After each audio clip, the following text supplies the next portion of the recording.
7대 절기, 즉 7대 명절을 알자. 이 내용은 청교도 신학원에서 배운 내용을 기초로 하여 만든 것입니다.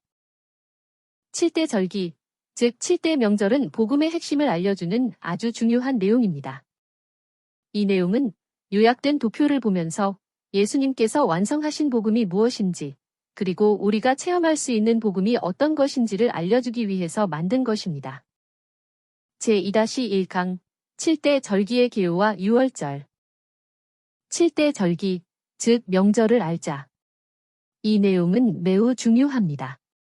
오늘날 지구촌에 있는 수많은 나라들은 그 나라들의 명절, 즉 절기를 지킵니다. 그런데 그 명절에는 신과 접촉하는 의미가 있습니다. 마찬가지로 하나님께서는 왜 이스라엘 백성들에게 7대 절기, 즉 명절을 주셨을까요? 그것은 이스라엘 백성들이 절기를 통하여 하나님과 접촉하기를 원하셨기 때문입니다. 여기 도표를 보면 7대 절기, 즉 명절이 나옵니다. 유월절, 무교절, 초실절, 오순절, 나팔절, 속죄절, 장막절입니다. 7대 절기에는 크게 세 가지 뜻이 있습니다. 1.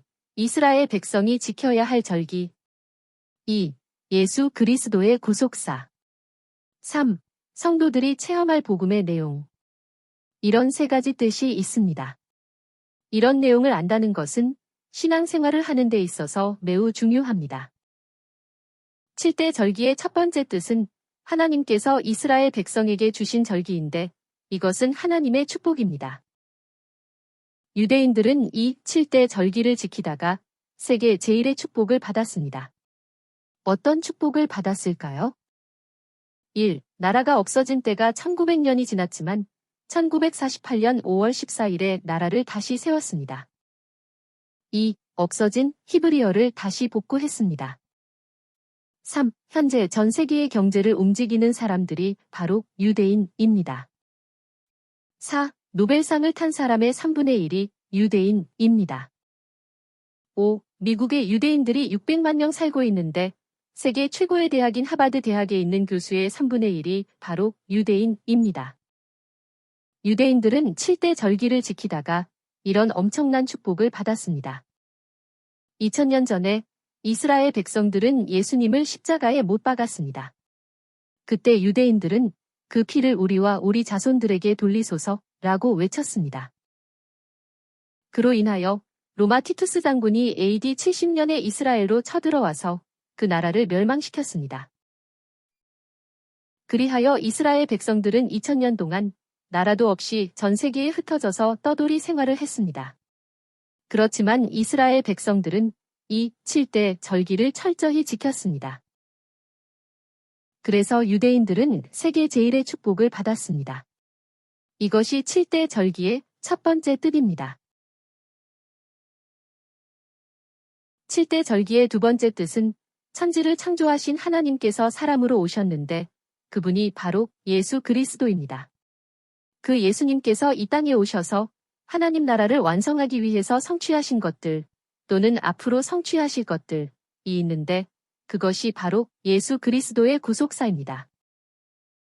예수 그리스도의 구속사의 내용을 살펴보면 첫 번째, 유월절은 예수님께서 어린 양으로 오셔서 십자가에서 죽으실 것이다 입니다.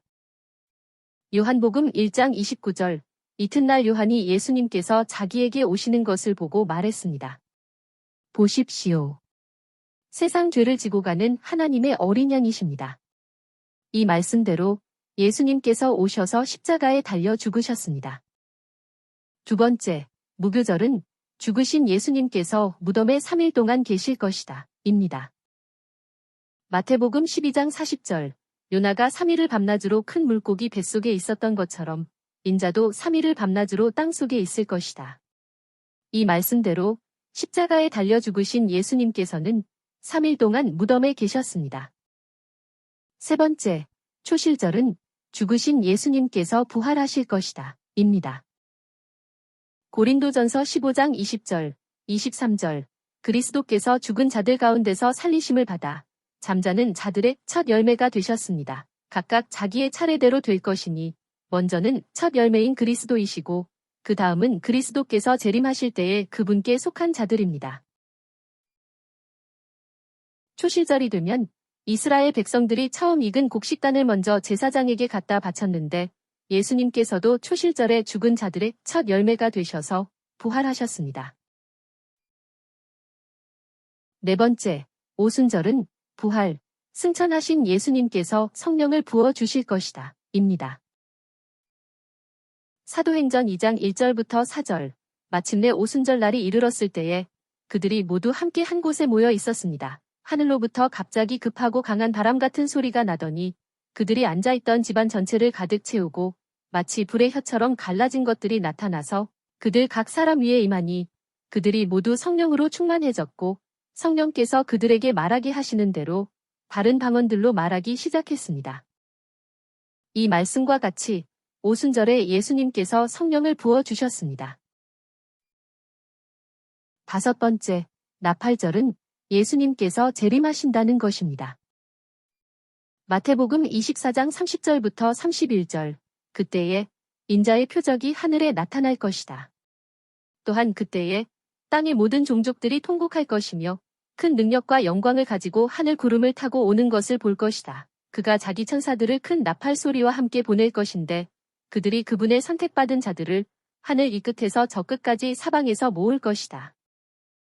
데살로니가전서 4장 16절부터 17절, 주께서 호령과 천사장의 소리와 하나님의 나팔 소리와 함께 친히 하늘로부터 내려오실 것인데 그러면 그리스도 안에서 죽은 자들이 먼저 일어날 것입니다. 그 다음에 우리 살아남아 있는 자들이 그들과 함께 구름 속으로 끌려올라가 공중에서 주님을 영접할 것인데 그 후부터 우리는 항상 주님과 함께 있게 될 것입니다. 이 말씀대로 예수님께서는 반드시 재림하실 것입니다. 여섯 번째, 속죄절은 예수님께서 믿는 자들이 천년왕국에 들어갈 수 있도록 준비를 하실 것이다. 입니다. 로마서 14장 10절, 그런데 어찌하여 여러분은 여러분의 형제를 판단합니까? 어찌하여 여러분의 형제를 업신여깁니까? 우리 모두가 하나님의 심판대 앞에 설 것이니 이 말씀은 이방인의 경우입니다. 로마서 11장 25절부터 27절, 이 비밀은 이방인의 충만한 수가 찰 때까지 이스라엘 가운데 일부가 완악하게 됐다는 것입니다. 그리하여 때가 되면 온 이스라엘이 구원을 받게 될 것입니다. 구원자가 시온으로부터 와서 야곱에게서 경건하지 못한 것을 제거하실 것이다. 이것은 그들과 맺은 나의 언약이니 내가 그들, 즉 유대인의 죄를 없애버릴 때에 이루어질 것이다. 이 말씀은 유대인의 경우입니다. 이 말씀처럼 속죄절이 오면 예수님께서 알곡과 쭉정이를 구분하실 것입니다. 일곱 번째, 장막절은 예수님께서 왕으로 다스릴 천년왕국을 세울 것이다. 입니다. 계시록 20장 4절, 또 내가 보좌들을 보니 사람, 즉 이기는 자들이 거기에 앉아 있었는데 심판하는 권세가 그들에게 주어졌습니다. 또 예수님의 증언과 하나님의 말씀 때문에 목베임을 당한 자들의 영혼들, 즉 교회 시대 전체에 걸쳐 순교한 사람들이 있고 또 짐승과 그의 우상에게 경배하지 않고 자신들의 이마와 손에 표를 받지 않은 자들, 즉 대환난 기간에 순교한 사람들이 있었습니다. 그들은 살아나서 그리스도와 함께 1000년 동안 다스렸습니다. 계시록 21장 1, 2절, 또 내가 새 하늘과 새 땅을 보니 처음 하늘과 처음 땅이 없어지고 바다도 더 이상 존재하지 않았습니다. 또 내가 거룩한 성 새 예루살렘이 하나님께로부터 하늘에서 내려오는 것을 보니 신부가 남편을 위하여 단장한 것 같았습니다. 이 말씀과 같이 예수님께서 통치하실 천년왕국이 세워질 것이며 또한 그 이후에는 새 하늘과 새 땅 시대인 새 예루살렘이 하늘에서 내려올 것입니다. 7대 절기의 두 번째 뜻인 그리스도의 구속사에서 유월절, 무교절, 초실절, 오순절은 이미 예수님께서 성취하신 절기입니다. 그러나 나팔절, 속죄절, 장막절은 예수님께서 앞으로 성취하실 절기입니다. 여기까지가 7대 절기의 두 번째 뜻인 예수 그리스도의 구속사입니다. 하나님께서 모든 사람들에게 하고 싶은 말이 있는데 그것은 바로 7대 절기입니다. 왜냐하면 성경 중에서 하나님의 뜻을 가장 잘 설명하고 있는 것이 바로 7대 절기이기 때문입니다.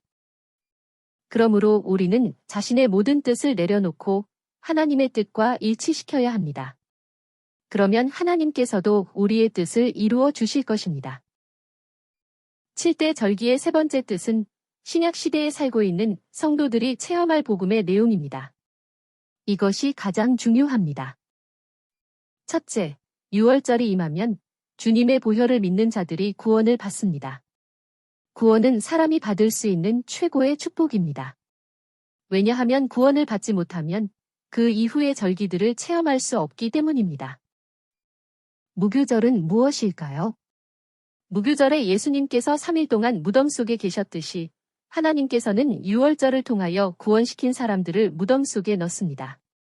즉 물질의 무덤, 질병의 무덤, 가정의 무덤, 사업의 무덤, 환경의 무덤 속으로 넣어서 숨도 못 쉬게 만듭니다. 그러면 수많은 성도들이 낙심하게 됩니다. 그러나 우리는 이 무덤을 잘 통과해야 합니다. 왜냐하면 하나님께서는 구원받은 우리들을 성화시키려고 하기 때문입니다. 이 무교절의 기간이 잘 끝나면 부활의 삶을 체험할 수 있습니다. 초실절은 부활입니다. 무교절을 잘 통과한 사람은 이 땅에서 먼저는 삶의 부활을 체험하게 됩니다. 즉 물질의 부활, 자녀의 부활, 가정의 부활, 건강의 부활 등을 체험하게 됩니다. 그리고 마지막에는 육체의 부활, 즉 휴거를 체험하게 됩니다. 이것이 최후의 부활입니다. 오순절이 임하면 성도들이 성령 세례를 체험하게 됩니다. 오순절에서 체험하는 성령은 유월절에서 역사하는 성령, 즉 성령으로 거듭남과 다릅니다. 오순절의 성령은 강력하게 임함으로 여러 가지 체험을 경험하게 됩니다. 나팔절이 임하면 재림에 대한 믿음이 충만하여 예수님을 기다리게 됩니다. 자나 깨나 언제나 주님의 재림을 사모하게 됩니다. 많은 성도들이 재림을 사모하고 있지만 실제는 좀 더 늦게 오셨으면 하는 마음이 있을 것입니다. 왜냐하면 아직 준비가 되지 않았기 때문일 것입니다. 속죄절이 임하면 죄를 회개하는 능력이 보통 사람과 달라서 죄를 지으면 바로 회개합니다. 그들은 천년왕국에 들어갈 수 있도록 자신을 항상 성결케 할 것입니다. 장막절이 임하면 그들은 이 땅에서 천년왕국을 미리 맛볼 수 있을 것입니다. 또한 앞으로 천년왕국 시대가 오면 그들은 주님과 함께 천년 동안 다스릴 것입니다. 이와 같이 7대 절기는 복음의 핵심을 알려주기 때문에 매우 중요합니다. 즉, 복음의 중요한 내용들이 7대 절기 속에 들어 있습니다. 7대 절기를 제대로 알면 창세기부터 계시록까지 성경 전체가 열리게 됩니다. 그러므로 신앙생활을 하는 데 있어서 하나님께서 시온의 대로를 열어줍니다. 여기까지가 7대 절기의 기호입니다. 7대 절기에는 몇 가지 뜻이 있다고 했지요? 세 가지 뜻이 있습니다.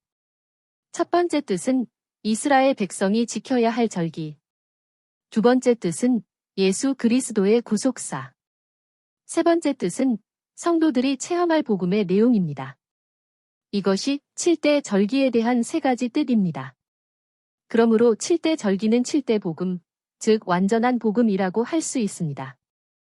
우리는 7대 절기를 보면서 하나님의 뜻을 발견할 수 있어야 합니다. 7대 절기에서 볼 수 있는 하나님의 뜻은 무엇일까요? 바로 하나님 나라의 완성입니다. 하나님께서는 하나님 나라를 완성하기 위해서 모든 성도들이 이기는 자, 즉 그리스도의 신부가 되기를 간절히 기다리고 계십니다.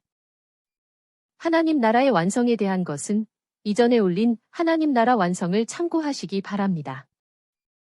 지금부터는 7대 절기에 관계되는 성경 말씀들을 보면서 차례로 살펴보겠습니다. 유월절에는 세 가지 뜻이 있습니다. 첫 번째, 이스라엘 백성들이 지켜야 할 유월절입니다. 두 번째, 예수 그리스도의 구속사에서 유월절은 어린 양이신 예수님께서 십자가에 달려 피를 흘리며 죽으심을 의미합니다. 세 번째, 성도가 체험할 복음의 내용 중에서 유월절은 성도들의 구원입니다. 즉, 주님의 피를 통하여 죄를 용서받고 구원받는 것을 의미합니다. 이 도표를 보면 여기에 아브라함, 이삭, 야곱, 요셉이 나옵니다. 요셉이 17살 정도에 먼저 이집트의 노예로 팔려갑니다. 요셉이 이집트 총리가 된 후에 야곱과 그의 아들들이 이집트로 내려갑니다. 이집트로 내려간 이스라엘 자손들은 처음에는 자유로운 삶을 살았습니다. 왜냐하면 이 당시에 이집트는 셈족이 통치하고 있었기 때문입니다. 즉 제13왕조부터 17왕조까지 셈족이 통치하고 있었습니다. 그러나 이집트 정권이 다시 셈족에서 함족으로 바뀌자 이스라엘 자손들은 고된 노예 생활로 어려움을 겪게 됩니다. 하지만 하나님께서 이스라엘 백성들이 고된 노예 생활을 하는 것을 보시고 모세를 부르십니다. 하나님께서는 모세를 통하여 이스라엘 백성을 이집트에서 탈출시키시려고 하는데 이집트 왕 바로가 모세의 말을 듣지 않습니다. 그래서 하나님께서는 10가지 재앙을 이집트에 보냅니다. 이 10가지 재앙 중에서 마지막 재앙이 바로 유월절을 통하여 나타납니다. 그래서 출애굽기 12장에 유월절이 나옵니다. 이 유월절이 바로 7대 절기 중에서 첫 번째입니다. 그럼 유월절에 관련된 성경 구절을 보겠습니다. 이스라엘 백성이 지켜야 할 절기인 유월절. 유월절은 유대 달력으로 1월 14일입니다. 이스라엘 백성들은 유월절 저녁에 어린 양을 죽인 다음에 그 피를 문 상인방과 좌우 문설주에 바르고 고기를 불에 구워서 먹었습니다. 어린 양은 예수님의 예표입니다. 출애굽기 12장 1절부터 11절, 13절, 여호와께서 이집트 땅에서 모세와 아론에게 말씀하셨습니다. 이 달이 너희에게 달의 시작, 곧 너희에게 한 해의 첫째 달이 되게 하고 이 달 10일에 각 사람이 어린 양을 마련하되 각 가족대로 그 식구를 위해 어린 양 한 마리씩을 마련하라. 만약 식구가 적으면 그 집의 이웃과 함께 사람 수를 따라서 한 마리를 마련하되 각 사람이 먹을 수 있는 분량에 따라 그 어린 양을 계산하여라. 너희 어린 양은 흠없는 1년 된 수컷으로 하되 양이나 염소 중에서 마련하여 이 달 14일까지 간직하였다가 해질 무렵에 이스라엘 온 회중이 그 양을 잡고 그 피를 가져와 그들이 양을 먹을 집의 좌우 문설주와 인방에 바르고 그날 밤에 고기를 불에 구워서 누룩 넣지 않은 빵과 쓴 나물과 함께 먹어라. 그것을 먹을 때 허리에 띠를 띠고 발에 신을 신고 내 손에 지팡이를 붙잡고 그 피 먹어라. 이것이 여호와의 유월절이니 내가 그 피를 볼 때 너희를 넘어갈 것이니 내가 이집트 땅을 칠 때 파멸하는 재앙이 너희에게는 없을 것이다. 이 말씀 중에서 밑줄 친 구절을 다시 살펴보겠습니다. 2절, 이 달이 너희에게 달의 시작, 곧 너희에게 한 해의 첫째 달이 되게 하고. 이 의미는 어린 양이신 예수 그리스도를 믿고 구원받는 것이 믿음 생활의 시작이라는 것입니다. 3. 4절, 각 사람이 어린 양을 마련하되 각 사람이 먹을 수 있는 분량에 따라. 이 의미는 구원은 각각 즉 1대1로 받게 됩니다. 부모가 잘 믿는다고 자녀가 구원을 받는 것이 아닙니다. 7절, 그 피를 가져와 그들이 양을 먹을 집의 좌우 문설주와 인방에 바르고. 이스라엘 백성들은 집안에 있기 때문에 피를 볼 수 없습니다. 마찬가지로 구원받은 사람이 그리스도 안에 있으면 그 피를 보거나 느낄 수는 없지만 예수님의 보혈을 믿어야 합니다. 즉, 믿는 것이 중요합니다. 우리가 주님의 보혈을 온전히 믿으면 3대 방향으로 역사합니다. 첫 번째, 주님의 보혈은 하나님의 공의를 만족시킵니다. 하나님께서 주님의 보혈을 보시면 무조건 지나가십니다. 두 번째, 사탄이 역사할 때 주님의 보혈을 선포하면 악한 영은 도망갑니다. 세 번째, 양심의 가책이 일어날 때 주님의 보혈을 믿고 선포하면 양심이 조용해집니다. 이와 같이 주님의 보혈은 능력이 있습니다. 출애굽기 12장 8, 9절을 보면 고기를 불에 구워 먹으라라는 말씀이 있습니다. 이 뜻은 고기, 즉 말씀은 불, 즉 성령을 통하여 먹을 수 있다는 의미입니다. 주님의 피와 살은 중요한 두 가지를 처리하는 능력이 있습니다. 즉 주님의 피는 죄를 처리하고 주님의 살, 즉 말씀은 자아를 처리합니다. 그래서 십자가의 복음이 능력이 있습니다. 예수 그리스도의 구속사에서 유월절의 의미는 어린 양으로 예표되신 그리스도께서 십자가에서 죽으심입니다. 마태복음 26장 36절부터 46절, 누가복음 22장 39절부터 46절, 예수님께서 그들과 함께 겟세마네라고 하는 곳에 가셔서 제자들에게 말씀하셨습니다. 내가 저기 가서 기도하는 동안에 너희는 여기에 앉아 있어라. 잠시 후 예수님께서 조금 더 나아가 자신의 얼굴을 땅에 대고 엎드려 기도하셨습니다. 아버지시여, 아버지께서는 모든 것을 하실 수 있으시니 이 잔을 저에게서 거두어 주소서. 그러나 제 뜻대로 하지 마시고 아버지의 뜻대로 하소서. 예수님께서 두 번째 다시 나아가서 기도하셨습니다. 아버지시여, 원하신다면 이 잔을 내게서 옮기소서. 그러나 내 뜻이 아니라 아버지의 뜻이 이루어지게 하소서. 예수님께서 고뇌 가운데 더욱 간절히 기도하시니 땀이 핏방울처럼 되어 땅에 떨어졌습니다. 다시 오셔서 보시니 그들이 자고 있었습니다. 예수님께서 저희를 그대로 두고 다시 가셔서 동일한 말씀으로 세 번째 기도하시고 제자들에게 오셔서 말씀하셨습니다. 이제는 자고 쉬어라. 보아라, 그 시각이 가까이 왔다.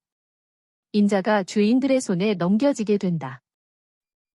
겟세마네 동산에서의 예수님의 기도의 핵심은 무엇일까요? 자신의 뜻을 포기하시고 아버지의 뜻을 따르는 것입니다. 예수님께서도 완전한 사람이시기 때문에 자신의 뜻, 의지, 견해를 가지고 계십니다. 그러나 자신의 뜻을 내려놓고 아버지의 뜻에 순종하셨습니다. 우리도 우리 자신의 뜻, 의지, 견해, 즉 자아를 주님께 내려 놓아야 합니다. 그러나 이것은 쉽지 않습니다. 우리의 자아를 어떻게 처리해야 할까요? 그것이 문제입니다. 이 문제에 대해서는 잠시 후에 보겠습니다.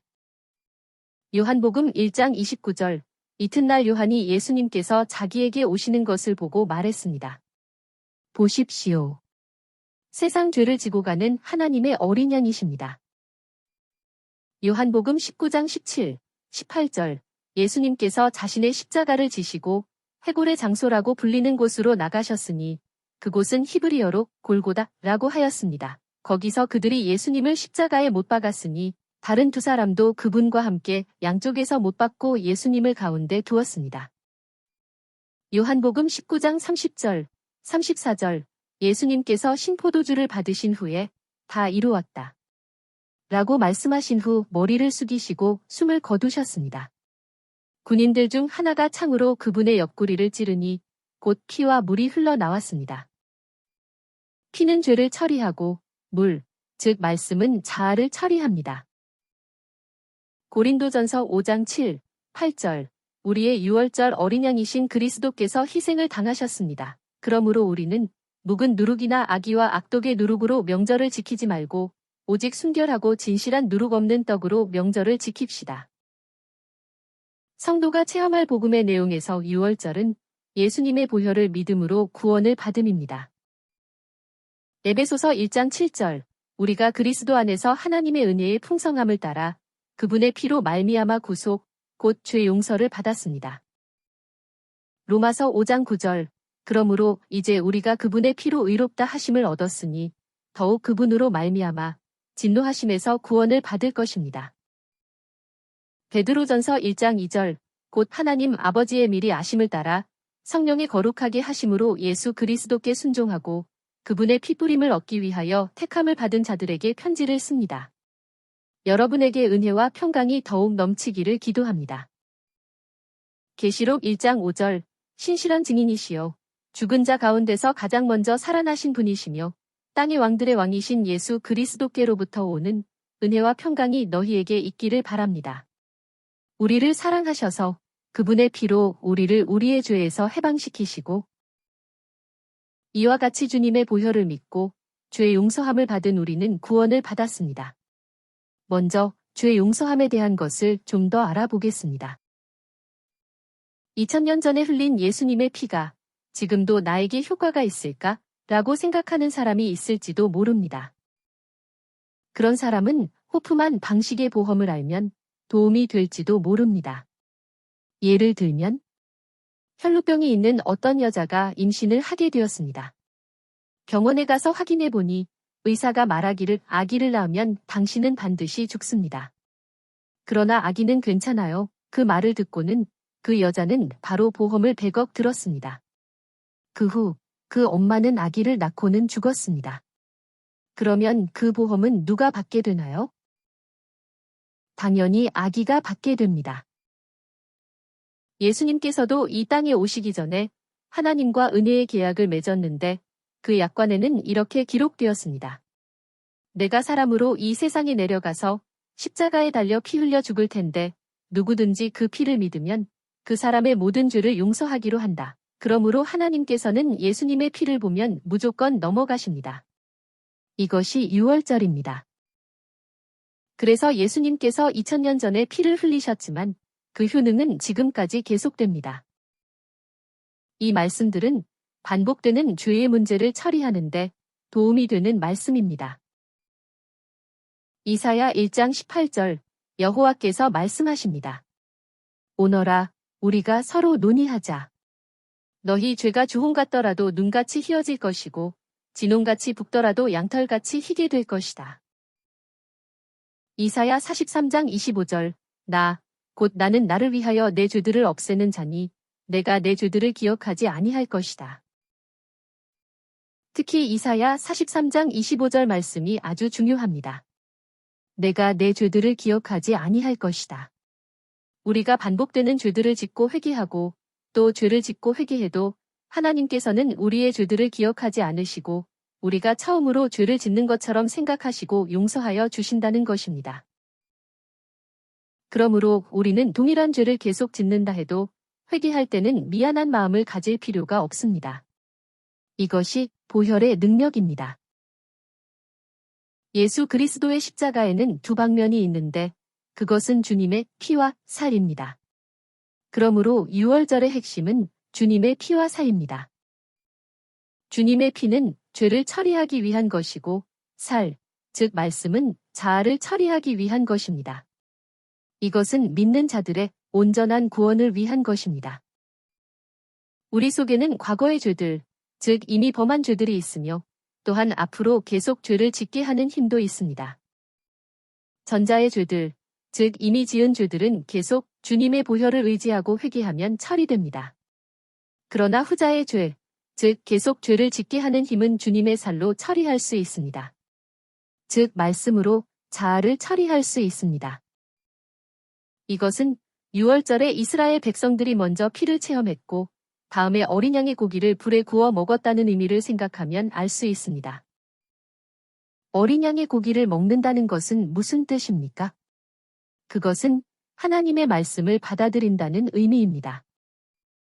그럼 어떻게 어린 양의 고기를 먹어야 합니까? 불에 구워서 먹어야 합니다. 즉, 성령님의 역사가 있어야만이 우리의 영이 하나님의 말씀을 받아들일 수 있습니다. 성령님께서 우리의 영 안에 오신 목적은 우리를 여러 방면에서 도우시려고 오셨습니다. 그 중에 하나가 자아를 처리하는 것입니다. 성령님께서 우리 영 안에 오셨으므로 우리는 영의 기도를 할 수 있습니다. 우리가 영의 기도를 계속하면 성령님께서는 우리의 영이 하나님의 말씀을 깨달을 수 있도록 해주십니다. 그리하여 우리의 영은 점점 성장하고 성숙하게 됩니다. 우리의 영이 성장하면 혼 속에 있는 자아를 통제할 수 있습니다. 이렇게 하여 우리의 자아를 처리할 수 있게 됩니다. 자아의 처리에 대해서는 무교절에서 다시 설명하겠습니다.